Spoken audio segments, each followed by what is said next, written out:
నాకు సన్నిహిత సంబంధాలు ఉండేవి. ఇప్పుడు సరే రాజకీయంగా భిన్న ప్రయాణం, కానీ వ్యక్తిగత సంబంధాలలో ఎప్పుడూ లోపం కానీ ఎప్పుడూ ఆ సంబంధాల విషయంలో దాచిపెట్టాలన్న ఆలోచన కానీ చేయలేదు.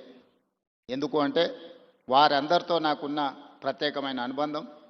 ఈరోజు తెలంగాణ రాష్ట్ర ముఖ్యమంత్రిగా మా మంత్రివర్గ విస్తరణ కార్యక్రమం ఉన్న మంత్రివర్గ విస్తరణ కార్యక్రమం చూసుకొని మంత్రివర్గ ప్రమాణ స్వీకారం చేసిన మా మంత్రులను కూడా మళ్ళీ రేపు కలుద్దాము. నాకు గవర్నర్ గారికి ఇద్దరికీ దత్తాత్రేయ గారి పుస్తకావిష్కరణ కార్యక్రమం ఉన్నది, అక్కడికి వెళ్ళాల్సిందే అని చెప్పి సరాసరి గవర్నర్ భవన్ నుంచి గవర్నర్ దత్తాత్రేయ గారి పుస్తకావిష్కరణకు రావడం జరిగింది. ఈరోజు రాజకీయాలలో ఒక్కసారి కార్పొరేటరు కౌన్సిలర్ అయితేనే వాళ్ళ జీవన శైలి విధానంలో చాలా మార్పు, ప్రజల సంబంధాలలో ఒక భిన్నత్వాన్ని ప్రదర్శించే పరిస్థితులు ఉన్నాయి.